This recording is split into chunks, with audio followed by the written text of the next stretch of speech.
Hey, what's up? This is Matisyahu, and you're watching the Guest List. Peace.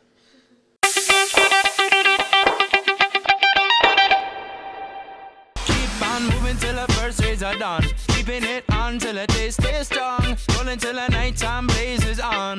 All along I keep singing my song. I say this phase is always. Sometimes I get so crazy, but just know that I'll always stay. Cause you're my light through the haze. It's time for a I'm Valentina, and I'm here with Matisyahu, who has been a childhood, like one of my favorite bands in the entire world. Yeah, man.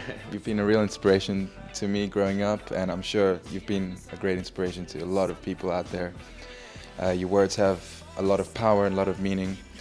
Like you were saying on stage, you saw people staring you down. Do you think there's that, like you said, you felt penetrated? Like, was that some kind of battle going on for you? Would you say it's something spiritual? Would you say something along those lines?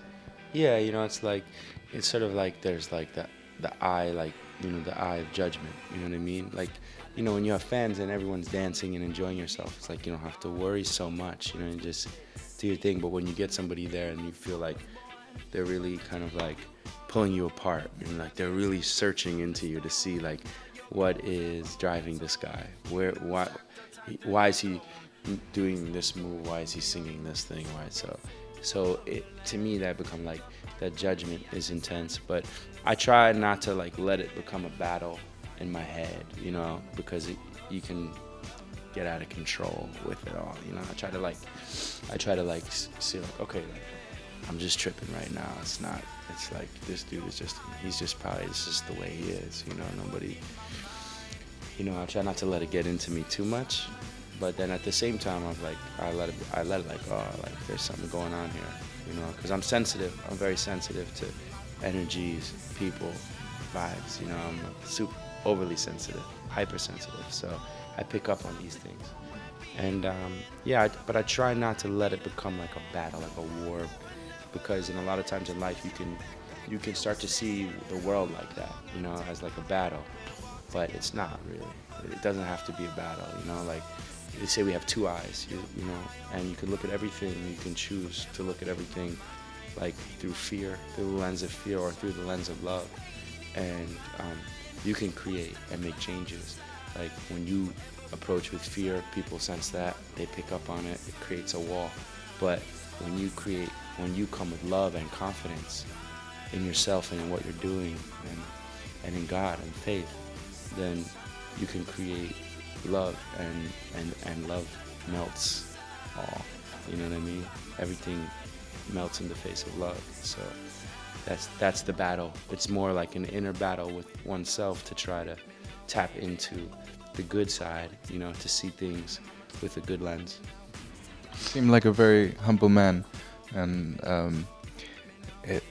do you believe that any inner conflict is any conflict people see outside of their lives is a result of inner conflict? Is it their problem? Is it their lack of confidence? And to some extent, yes, and then to some extent there's just like some objective reality that things are the way they are, and we can't just like pretend everything is good, because there's real darkness out there, But like they say, a little bit of light makes all the darkness go away. Like you light a candle in a dark room, and the boogeyman disappears, So that's what we do. I try to light candles in dark rooms, I guess. Yeah. And could you tell me what inspired you to write Jerusalem? Oh, Jerusalem inspired me because I wanted to write a song about that city, which was the place where I really came into contact for the first time with this feeling of some ancient tradition that's a part of me,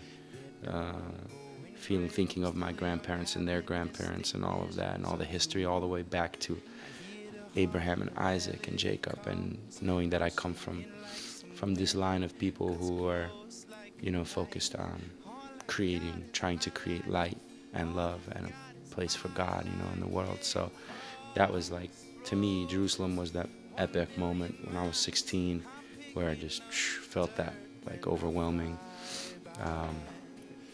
feeling, so emotion. So I write a song about Jerusalem. So I picture Jerusalem like a, you know, I don't think of it as like a place, you know, like a city. I think of it as like a person, almost, you know. How long have you been writing songs for? How long have you been a musician? I guess like probably started writing songs like when I was a kid. I was writing, you know, like little raps and stuff for like talent shows and stuff like that, or I performed. But really, I started performing like when I was about 18, like in, you know, coffee shops and that kind of thing. And then when I was about 20, 22, 23, that's when my career started to blossom. What do you see yourself doing in 10 years' time? I think I'm just scratching the surface of what I'm capable of doing with my music in terms of, I'm not talking about my outreach to the world or anything like that. I'm just talking personally. I think that I've come a long way in the last 10 years, you know, in my life, and 10 years down the road, I think I will evolve to become, you know, a better performer, a better singer. And when I say better, I don't just mean that I have more control or more technical prowess. I mean, at the end of the day, to always to mean what you say, what you do, you know. And that's the struggle, like for me or as a musician, is to come up on stage every night, night after night, sing the same song, and have it, and feel that it's still meaningful to me, and that I'm not just, you know, doing it by route. So, and I think those moments that where, you know, things really come alive, that's what I mean, like, and I think when I listen to like the greats, you know, a lot of them, you know, and their improvisations and their ability to just explore through music, you know, the show is not just a show, it's like a religious setting, it's like a spiritual setting, it's like a place where people will come and they'll have like mind expansion, and they'll get that spark that they're looking for in life, and that's what I feel I try to create every night. Could you give your viewers and your fans a few inspiring words? Yeah, just where were we in London? This is based in London. So it's just, I don't know what to say. It's good to be back in London. I'm playing a show tonight, and I'm happy the record is released here. Do you have anything to say to people that are studying up guitar and picking up your music and performing your music out there? I don't know. It's inspiring for me to hear that, and I think it's great. What can I say? Enjoy. Enjoy. I remember when we used to sing in a government yard in Trenchtown. Oh, Wabba serving those hypocrites as we would mingle with the good people we meet. Yeah, good friends we've had, good friends we've lost along the way. Hey, in this great future, you can't forget your past. So, Sagittarius, I say, no woman, no kind. See, no woman, no kind. Yeah. Here, little sister, don't you shed no tears. No woman, no kind.